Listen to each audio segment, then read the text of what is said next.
We have reached the part of the podcast we're going to be talking NASCAR, and who better to come on than Brandon, aka at Boston Boy 83 on social media. Brandon, how you doing today, my man? Good, man. Got rained out at the track last week, so didn't see anything in person, but it was nice to sit on the couch and watch us grab a top 10 and a winner all on the same day. Yeah, great call by you, by Blaney. What was that, 25-1? Insane call. Good job with that. I think that is six winners, not top 10s. We've hit 4 top 10s, and now we've hit 6 winners.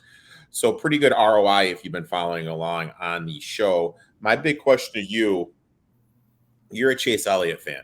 I knew this was coming.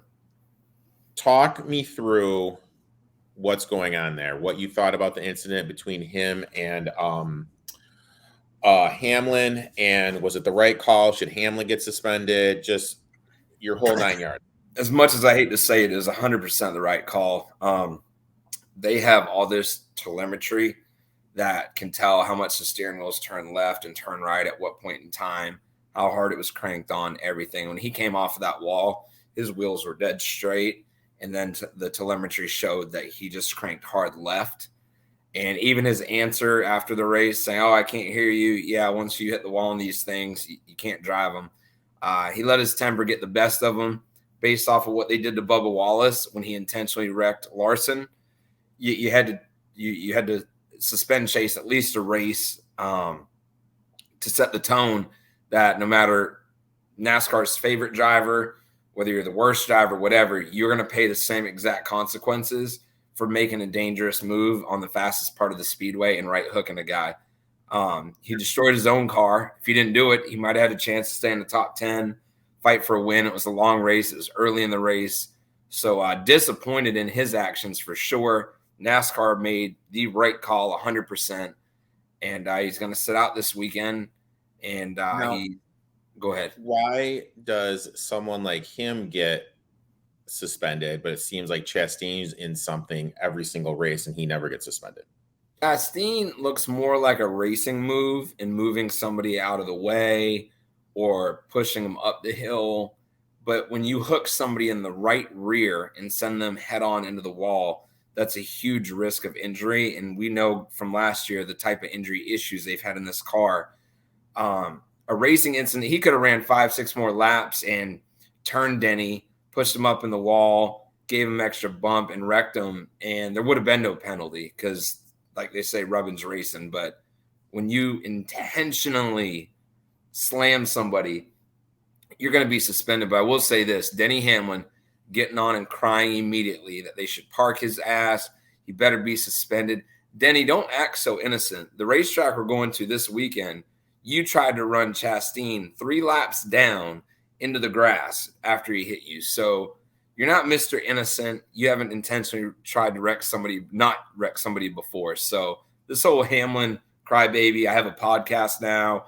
I'm going to go on here and say his ass should be suspended. Like, get out of here with that. You've done it before. Chase is being penalized. Move on. That's it. Now we're at the Gateway. This is only the second running of the Gateway. Why don't you tell everyone how this track runs? It seemed like a lot of guys wanted to run the low line consistently last year, but the top started to get grip, and you got a huge run off the corner. The straightaways are long, and I just think it's a great racetrack for this style of car. We saw it last year. The racing was phenomenal.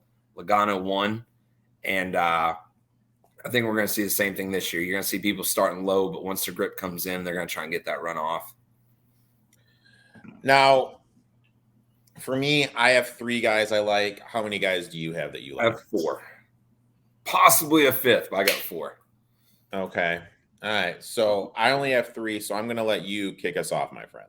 I will start off with the man himself, Ross Chastain. He ran well here last year, finished 8th. He was competitive. He's still first in points, still the most consistent. And I can't go with this guy that's that consistent. I can't not go with him at a 14-1 odds.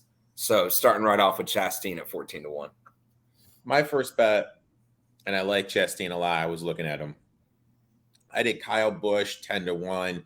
Led the most laps here last year was 66. Last 8 races at this type of track, his worst finish He only has one finish over 12. So this type of track, been consistently good at these intermediate type tracks. I just think it goes to his racing style good. And I mean, look, we're looking this. He led the most amount of laps last year. So obviously, he is running. He has done well. And to me, he seems to be running a lot better this year than last year. I like it. I'm going to slide over to Tyler Reddick, also at 14-1. Had a very dominating second run. First place, second place, first place, second place, third place. Did really good at Charlotte. It seems like with his new team, it's taken him a little bit longer than we expected to get where he's at. But I finally feel he's ready to break through and grab his win this year, his first one. So I'm going with Tyler Reddick at 14-1. Now, I like that a lot. A great price. Reddick has been running well. My next one is I took Truex 11-1, won at Dover, fourth at New Hampshire, led 122 laps. Sixth last year here, led 42 laps. Fourth best average finish at intermediate tracks. Again, we don't have a big sample size to look at this track, so we kind of have to look at the track type. With what Truex has done in this track type, and I'm getting 11-1, makes sense to me, so I'm going to lock that bad boy in at 11-1. And like we've talked about, grabbing somebody like a Truex at anything 10 or higher is a huge odd for us to be able to grab him at that. I'm going to go down to somebody that I don't think a lot of people are going to look at this week, but I'm going Alex Bowman at 35-1. I don't see his back being an issue. He just ran the 600 without any problems. They had Josh Berry sitting, waiting in case Bowman had to get out of the car. So running 600 miles with no back problems at that kind of track, I think they've got him cushioned in here, Vegas-wise, at 35-1 because they think it's going to take time for him. The man runs well. We did this last year with him when he was sitting at 40-1, and both of us raised our arms like, why is that guy 40-1? Yeah. I think it was Dover or somewhere, and he won. So seeing another Alex Bowman at 35-1 after running the 600, doing well, and coming to a track like this, I like those 35-1 odds, and I'm hoping to cash in like we did last year with these awkward odds on Alex Bowman. Yeah, it seems a little weird. We're seeing him such a big price. Hopefully Bowman can get it done. And you're right. Like when he's healthy, he's one of the better guys out there. And I think because of the injury and stuff, I think that's why he's a little bit of a higher price. My last one, going back to the top 10s. I love these effing top 10 bets turning into my top 20 when I went and let LaJoy run a couple years ago. I'm going with Justin Haley, 9-1.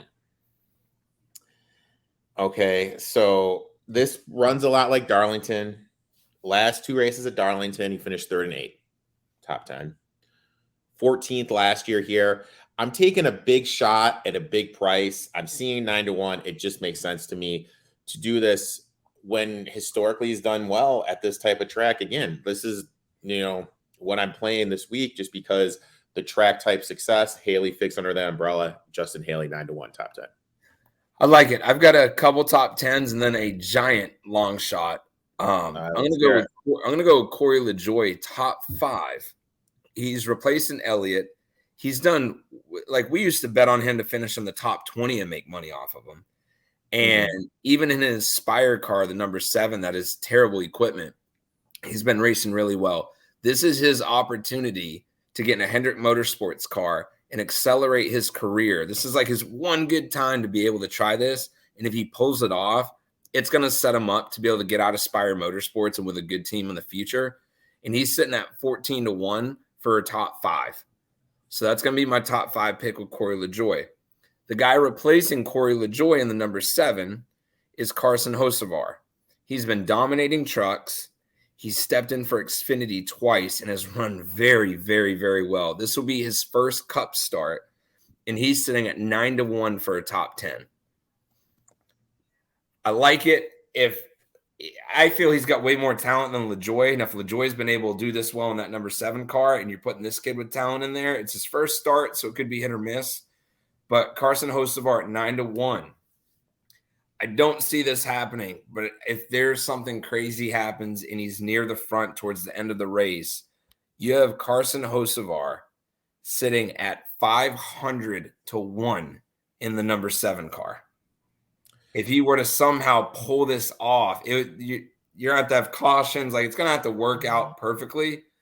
But with how talented that kid is in the trucks, 2 starts in Xfinity, it's something as crazy as this season's been. If something were to happen and he's running in the trucks, he's running in the Xfinity and running in the Cup, he's going to have the most track time out of everybody at Gateway this weekend. So my big long stretch at 500-1 is Carson Hocevar. Pisses me off. I'm looking at our NASCAR league right now, and he's not listed as a C driver. Come on, drivergroup.com. Get your shit together. I love that's a hot take. Okay, Stephen A. Smith, I see you. Jesus, dude, he's in the race. Get him out there so I can save my Ty Dillon starts. Anyone else? You mentioned you may have a couple more. Yeah, no, I think that's it. I'm still liking Ty Gibbs sitting around 40-1. Like he's running top 10 during the race. He's not having the best finishes, but he's sitting at 40-1. If you guys ran good last week, got into a little bit of trouble. Was in a position to finish good. Got a text from one of our friends we used to do some NASCAR with, who has invested on him, but unfortunately for him, it broke the wrong way.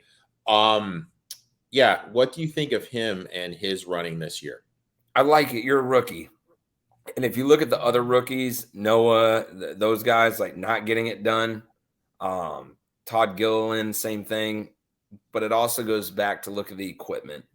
You got this rookie and Joe Gibbs equipment with good talent running in the top 10. You've got Noah in Legacy Motorsports that can't even crack a top 10.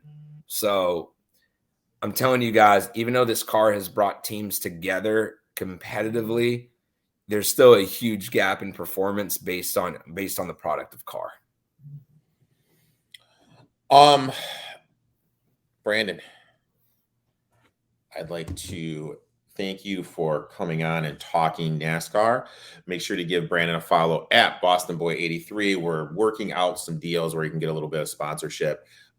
Once we get that, if you guys could make sure you do that, that'd greatly help. Brandon and I will be back next week. Hopefully we can get 2 winners in a row. Best of luck, my friend.